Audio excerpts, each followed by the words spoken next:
¿Qué es la traducción? Algunos de ustedes tomaron la clase anterior a esta y si no la tomaron no hay problema, no es necesario haberla tomado para poder completar esta con éxito.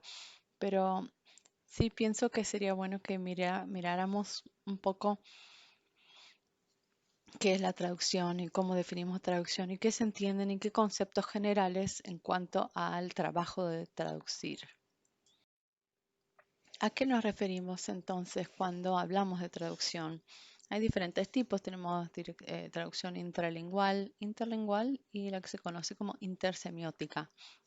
La primera y la tercera son menos comunes en cierto modo para nuestra profesión. Nosotros estamos en la parte, lo que es interlingual, ¿no? De una lengua a otra. Intralingual es como si fuera una clarificación, una explicación dentro de una misma lengua. Intersemiótica es cuando transferimos un texto oral o escrito a sistemas no verbales, ¿no? Como una señal de tráfico. Entonces nosotros hacemos la traducción o la misión es pasar de una lengua a otra, en el caso nuestro, de esta clase o de esta profesión.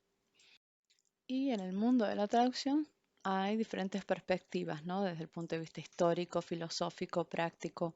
Esto no es importante en relación a la clase en sí, no vamos a tener un examen sobre esto, pero para que entiendan a dónde estoy parada desde el punto de vista profesional, hay que mirar por ahí históricamente a cómo se interpreta la traducción. Y había originalmente los conceptos de Jacobson que buscaba una equivalencia absoluta, sin importar, medio como que una equivalencia casi formal, absoluta y rígida. También había conceptos de equivalencia dinámica, donde se tiene un poco más en cuenta las variaciones, el espíritu del texto y cómo se puede expresar de manera más natural. Tenemos el concepto de Newark, de traducción comunicativa, ¿sí? Eh, que mantiene la idea de que sea tan cercano como sea posible al texto original. Ahora, la teoría funcionalista se centra en el texto meta y la función que éste debe cumplir en la audiencia meta. Y todo esto para decir que hay muchas maneras de mirar esto, como en inglés podríamos decir many ways of skinning a cat.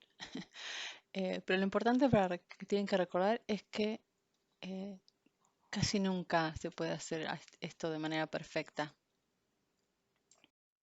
Em, Acá tienen una terminología que se maneja durante el libro que es importante que la entiendan, porque cuando vamos a hablar de lengua A, B, a esto se refiere. Obviamente la lengua A es la dominante. En mi caso, por ejemplo, que yo soy una bilingüe balanceada, tengo una clasificación fluida. En algunos contextos tengo una más dominante que la otra. Pero lo importante es que la traducción directa es normalmente, bueno, es la que se realiza de la lengua menos dominante a la lengua más dominante, ¿sí? De la B a la A. Y yo normalmente traduzco del inglés al español.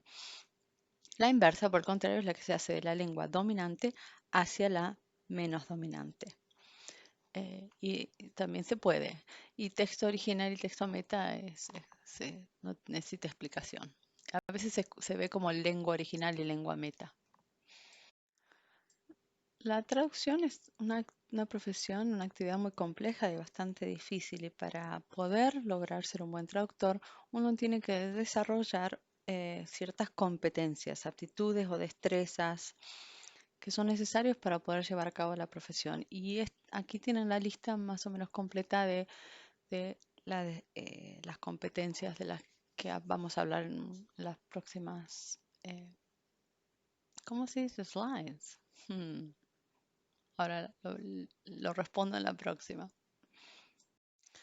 Bueno, esto sirve para justo la competencia bilingüe y bicultural. La palabra slide es diapositiva, pero diapositiva es la palabra antigua de la diapositiva análoga. Entonces, no corresponde en este contexto. O sea que yo diría la próxima página casi, ¿sí? Eh, Pero bueno, ¿qué nivel de competencia lingüística es necesario para trabajar como traductor? Alto. Básicamente, una de las lenguas tiene que uno dominarlo a nivel de hablante nativo. Necesita un conocimiento elevado en cuanto a lo fonético, fonológico, morfológico, sintáctico, pragmático, aspectos mecánicos de la escritura, elementos culturales, sociolingüísticos, eh, y por supuesto de la lengua B, también un manejo avanzado, pero por lo menos uno de ellos un manejo a nivel nativo. En, en cuanto a los conocimientos teórico-prácticos del acto de traducir, lo que uno debe ser es capaz de identificar los problemas de traducción a medida que van surgiendo y evaluar las soluciones posibles, eh, respetando los métodos adecuados, o sea, y saber ejercer la labor o la tarea de traductor. La competencia textual se refiere a lo que es las convenciones lingüísticas y discursivas asociadas con los diferentes géneros textuales, ¿no? Los géneros literarios, los géneros científicos, jurídicos, publicitarios, técnicos.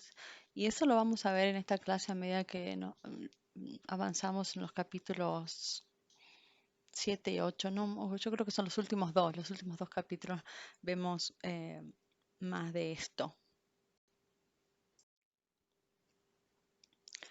La competencia temática probablemente es la que uno está más familiarizado, porque el tema de las palabras, ¿no? Uno busca palabras, entonces esa competencia a nivel semántico se asocia con la competencia temática. Eh, y esta es una de las más difíciles, ¿no? Porque el traductor tiene que tener medio como un conocimiento enciclopédico del mundo. Uno no puede saberlo todo, pero sí tiene que tener mucha curiosidad y saber investigar y cómo encontrar recursos y manejar fuentes de información y discernir entre buena fuente de información y mala o fuente de información no válida, ¿sí? A esto se refiere la competencia temática. Y no hacen, con el tiempo uno desarrolla competencia temática en áreas específicas y es normal manejar unas áreas más que otras. La competencia técnica en cuanto a herramientas del traductor, esto yo lo descubrí después, no cuando estudié, sino cuando empecé a trabajar como traductor. Hay muchas herramientas que ayudan y facilitan la tarea del traductor, pero hay que saber manejarlas, ¿sí? Y estoy hablando de- desde el formateo de un texto, el diseño, y, y si uno no las maneja, lleva mucho más tiempo. Y en la profesión del traductor, tiempo es dinero. Cuanto más tardamos en formatear un texto, más tiempo perdemos. Esto quizá parezca obvio, pero no es tan obvio, en el sentido de que es muy importante manejar el trabajo con el cliente, con nuestros pares, es fundamental. Hacer las preguntas que corresponden, porque uno cuando le dan un trabajo no puede constantemente preguntarle al cliente, y esto y aquello. Uno tiene que saber cómo hacer todas las preguntas cuando uno toma el trabajo y después cobrar cierta independencia. Y ese manejo lleva tiempo. De la misma manera, eh, poder tomar crítica, porque es bueno trabajar no solo aislado como traductor, sino tener siempre, yo soy editora de otro traductor y otro traductor es editor mío, entonces le doy lo que traduzco y me lo mira y lo critica. Y es difícil cuando te critican tu trabajo, pero hay que saber tomar crítica. Quiero que vayan a OneNote, a la sección de espacio de grupo, y en donde está grupo 1, grupo 2, grupo 3, en sus grupos contesten esta pregunta. Pueden fijarse en la página que dice información general dentro del espacio de grupo, a qué grupo pertenecen y ahí contestar esta pregunta entre todos. Es muy informal, así que no se preocupen en cuanto al formato, todos pongan más o menos lo que piensan en cuanto a la respuesta. Una respuesta por grupo, no hace falta respuesta individual. Y también quiero que contesten en la página de Actful uno tras otro, todos quiero ver todas las respuestas juntas, así que si ustedes ven la respuesta de alguien, la pueden adjuntar a continuación. Pero que contesten, examinen la guía de Actful sobre competencias lingüísticas y determinen el nivel de lengua A y B de acuerdo a la guía de Actful. Y reflexionen sobre el nivel que se asignaron y qué piensan hacer para mejorar ese nivel, para elevar el nivel lingüístico cultural. Y por último, quería explicarles un poco algo en cuanto a la organización de cada capítulo. Tenemos 4 días por capítulo más o menos y luego tenemos días de traducción en clase y otras cosas, pero em, arrancamos el capítulo con el libro de texto en papel, el que ustedes han comprado, y vemos temas de traducción y herramientas de traducción. Y luego los últimos 2 días del capítulo, este libro es tan pesado que no lo imprimieron todo junto y pusieron la otra parte en línea y yo las incorporé en OneNote. Y ahí vemos inglés y español en contraste y y convenciones formales. Entonces cada capítulo tiene esos 4 puntos. Temas de traducción y herramientas de traducción lo ven en el libro de texto. Inglés y español en contraste y convenciones formales, yo puse las PDFs del capítulo en OneNote dentro de la sección de contenido, en Content Library.